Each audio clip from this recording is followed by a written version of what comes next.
Lab country origin Germany.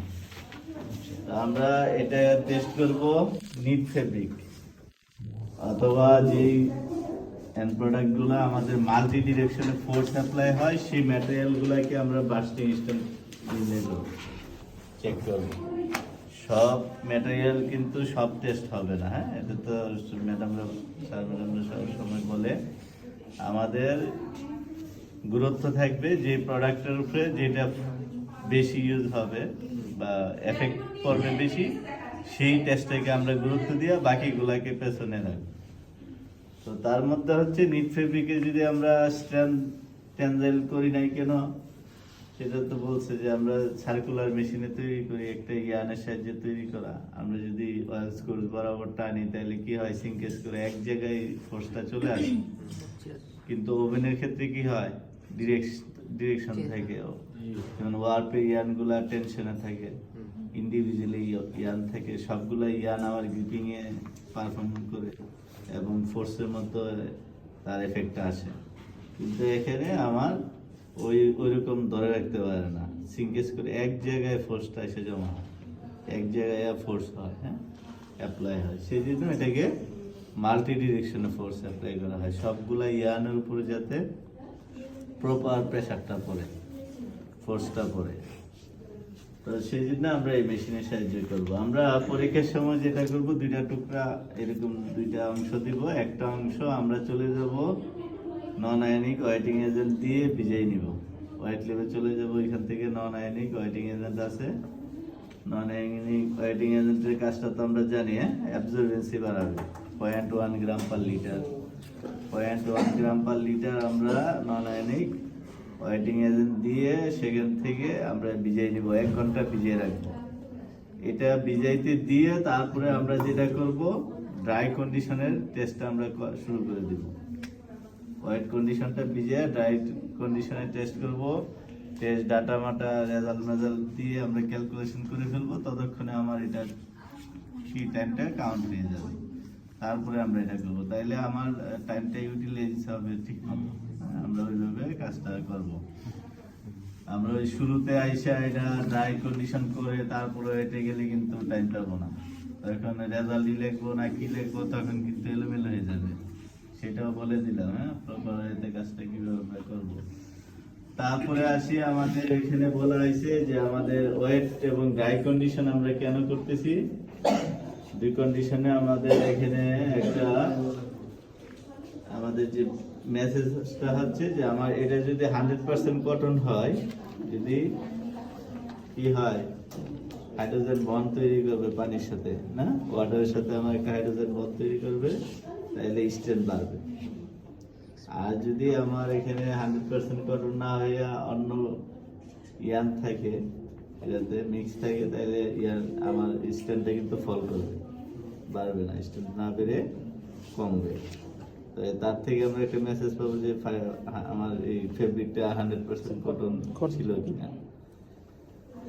আচ্ছা, এখন আসি আমাদের মেশিনের মধ্যে আমাদের কিছু রিলেটেড যে পার্টস আছে, পার্টসগুলো সম্বন্ধে আমরা শিখবো। আমাদের যে এখানে একটা হুইল আছে, হুইলের সাথে একটা ক্ল্যাম্প যুক্ত, উপরের যে ক্ল্যাম্পটা সেটা যুক্ত, সেই জন্য এটাকে বলা হচ্ছে আপার মুভেবল ক্ল্যাম্পিং।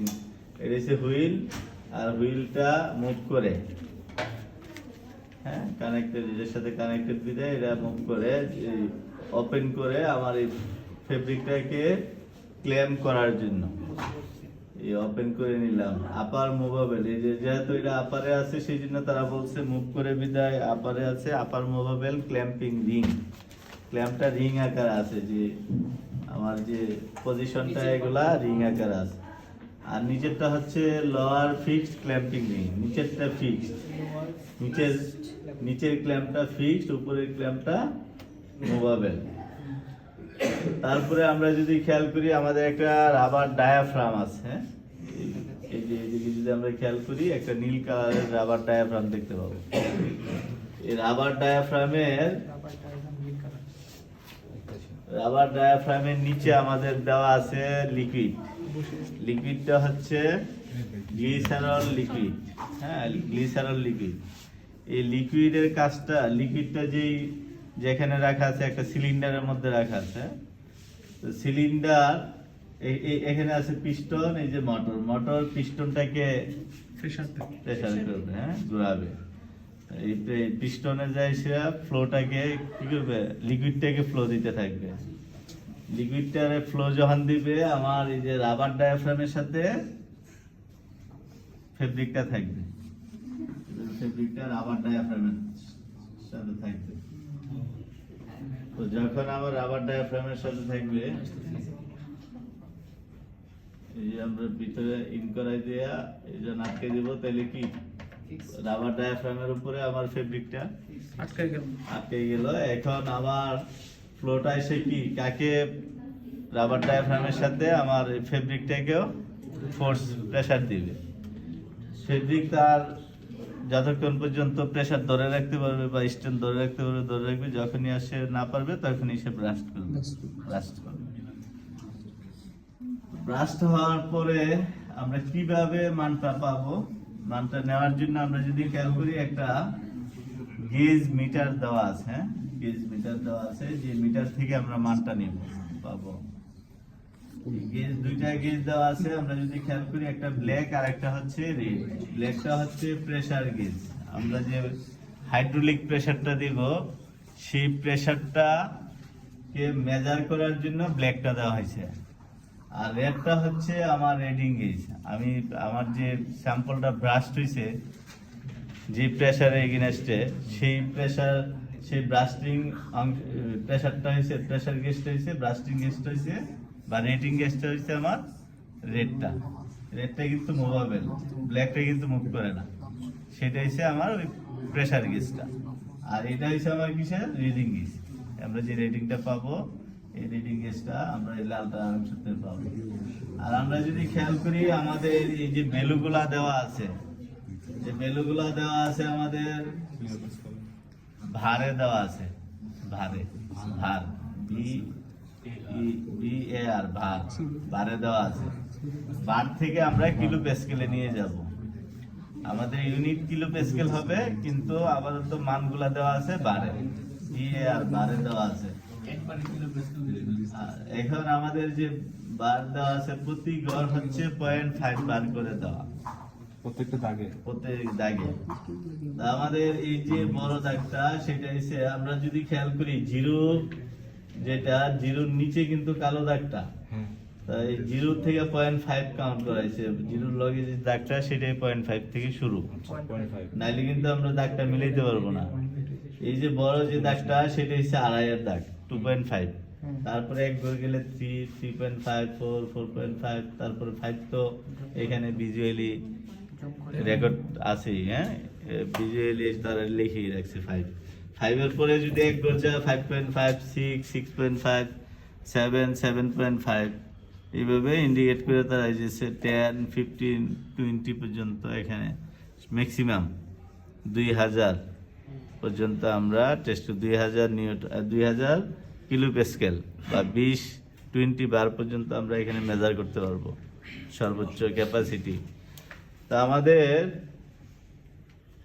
এই যে বারে যেটা পাবো সেটাকে 100 দিয়ে গুণ দিলে কিলো প্যাসকেলে পাবো। তা আমাদের এই যে ব্রাস্টিং এর যে ইউনিটটা হবে, মানটা, সেটা হবে কিলো প্যাসকেলে।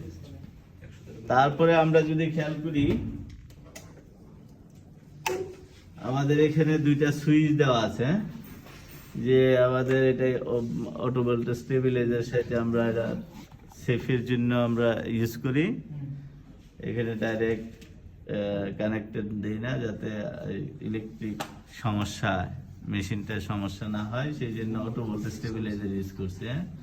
এখানে আমরা যদি খেয়াল করি, দুইটা সুইচ আছে, একটা হচ্ছে ইমার্জেন্সি সুইচ, লালটা ইমার্জেন্সি সুইচ যদি দেই টোটাল পাওয়ার অফ হয়ে যাবে, হ্যাঁ।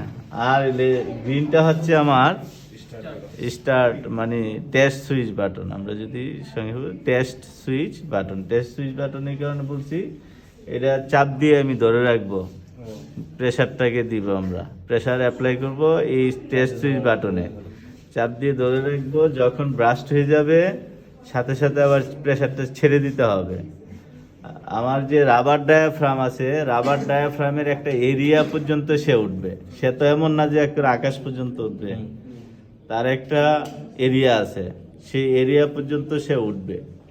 এখন আমরা জানি যে আমাদের যে ফেব্রিক, নিট ফেব্রিকের স্ট্রাকচারটা কি থাকে, একটু লুজ থাকে না, লুজ থাকে। লুজ থাকার কারণে আমরা অনেক সময় দেখব, বা ওয়েট ড্রাই থেকে ওয়েট কন্ডিশনে যখন যাব, ওয়েটে যখন আমরা ভিজাই নিই, আরও ফেব্রিকটা কম্প্যাক্ট হয়ে যায়। আমরা যদি একটু টেনশন না দিয়ে দিই সারফেসটা, তাইলে ওই রাবার ডায়াফ্রামের যে এরিয়াটা, সেটা যদি রাবার ফেব্রিকটা কভার করে ফেলে, তার উপরে যদি ফোর্স অ্যাপ্লাই না হয়, তাহলে কিন্তু সে ব্রাস্ট করবে না। সেই জন্য আমরা কি করতে হবে, প্রতিবারই একটা অপটিমাম টেনশন অ্যাপ্লাই করে আটকাইতে হবে স্যাম্পলটাকে। আমরা রিল্যাক্সে আটকাবো না, রিল্যাক্সে আটকাইলে ওই সমস্যাটা হবে। আমরা দেখব যে ব্রাস্ট হচ্ছে না, তখন আমাকে ডাকা শুরু করে, ব্রাস্ট হইতেছে না। ব্রাস্ট কেন হচ্ছে না সেটা বলছি, যে আমাদের লুজ স্ট্রাকচার আছে, লুজ স্ট্রাকচারের কারণে আমার রাবার ডায়াফ্রামের যে এরিয়াটা যদি সে কভার করে ফেলে, তার উপরে যদি ফোর্স অ্যাপ্লাই না হলে সে ব্রাস্ট করবে না অটোমেটিক, আমার এটা নলেজ। তা সেই জন্য আমরা এটাকে একটু সাপোর্ট দিয়ে, একটু টেনশন দিয়ে আটকাবো, প্রপার একটা টেনশন দিয়ে আটকাবো। আচ্ছা, এটা গেল। তারপরে আমাদের একটা টাইমের কথা বলা হয়েছে, হ্যাঁ, টাইম বলা হয়েছে কত, 20 ± 5 সেকেন্ড। অর্থাৎ আমরা এখানে এটা দেওয়ার সাথে সাথে আমরা স্টপওয়াচ অন করব না, 1-2 সেকেন্ড পরে দিব। আমরা ওভেনে টেনজার যখন করব, আমরা ওইখানে খেয়াল করব, দেখতে পাবো এখানে যেহেতু এটা এতটা ভিজুয়ালি হবে না। টেনজার যখন করব, আমাদের সফটওয়্যার সিস্টেমে এখানে বলা হয়েছে যে জিএসএম এর ভিত্তিতে আমাদের স্যাম্পলটা আমরা কতটুকু ফোর্স অ্যাপ্লাই করে এটাকে স্টেট করে নিব। তো এটা বলা হয়েছে যে 200 গ্রাম পার মিটার স্কোয়ারের স্যাম্পল হইলে আমরা 2 নিউটন ফোর্স অ্যাপ্লাই করতে পারবো মিনিমাম। তারপরে আমার যে এটা যদি 200 থেকে 500 হয়, তাহলে আমরা 5 নিউটন ফোর্স অ্যাপ্লাই করতে পারবো ম্যানুয়ালি। আমি ফোর্স অ্যাপ্লাই করে করতে পারবো। যদি আমি নাও করি, মেশিন সেটা কি করবে, ওই পরিমাণ ফোর্সটা অ্যাপ্লাই করে স্টেট করে তারপরে টাইম কাউন্ট শুরু করবে। তো সেম এটাতে আমাদের আমরা এটা স্টার্ট দিয়ে শুরু করব না, একটু 2-1 সেকেন্ড পরে আমরা স্টার্টটা শুরু করব। তাইলে আমার ওই যে প্রেশারটা যায়, ফোর্স অ্যাপ্লাই হওয়ার পরে কাউন্ট করলে টাইমটা একুরেট আসবে। আর না এলে দেখা গেছে টাইম চলে যাবে 26, 27, 28 চলে যায়, হ্যাঁ, বেশি হয়ে যায়। আর এখানে ওয়েট কন্ডিশন থেকে যখন আমরা স্যাম্পলটা উঠায়া করতে যাব, আমি কিন্তু ভিজিয়ে রাখছি, অনেক সময় হয়ে গেছে, প্রায় ঘন্টাখানেকের কাছাকাছি এসে পড়ছে। আমরা ড্রাই কন্ডিশন করে ওয়েট কন্ডিশন তখন হয়ে যাবে, হ্যাঁ। ড্রাই কন্ডিশনে 5টা বেলো আমরা করে ফেলবো, করে তখন ওয়েট কন্ডিশনের মান নিতে গেলে ফ্ল্যাট কুইজ করবো আমরা, টর্শন কুইজ করবো না, বা এইভাবে চাপড়াবো না। পানিটাকে এখান থেকে স্যাম্পলটা উঠাই নিব। নন আয়নিক ওয়েটিং এজেন্ট আমাদের এমনি কোনো সমস্যা না, এটা ওয়েটিং এজেন্ট ডিটারজেন্টের মতো, হ্যাঁ। আমরা পানিটা উঠায় হাত দিয়ে আমরা পানি থেকে রিমুভ করতে পারি, বা 2টা গ্লাস রড নিয়ে আমরা পানিটাকে রিমুভ করবো, করে তারপরে ওইটা ওইভাবে ওয়েট কন্ডিশনটা করবো। তো এইভাবে আমরা কাজটা কমপ্লিট করবো। একটা মান আমি দেখাই, আমরা স্যাম্পলটাকে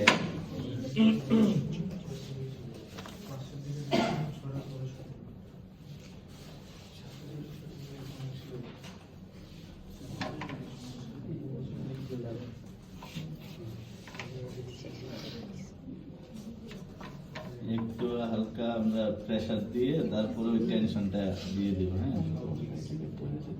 অথবা আরেকজনের সহযোগিতা আমরা এইভাবে ধরে আরেকজনের সাহায্য আমরা নিতে পারি, যেহেতু সহযোগিতা নেব।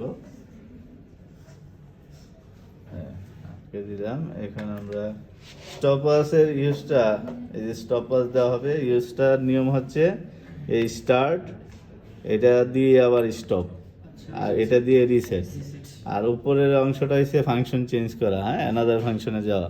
তো আমরা ওইটা চাপ দিব না, ওইটা চাপ দিলে তাহলে ফাংশন আমার আবার চেঞ্জ করে আবার স্টপওয়াচ মোডে আসতে হবে। সেই জন্য আমরা 2টা এই সুইচ অফ, স্টার্ট, স্টপ, আর এই 2টা বাটন ইউজ করবো আমরা। তাহলে স্টার্ট দিলাম,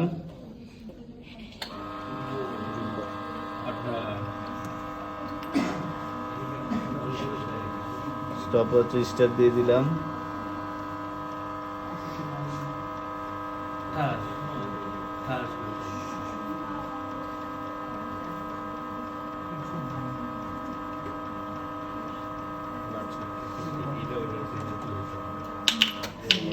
স্টপ 20 সেকেন্ড সময় লাগছে।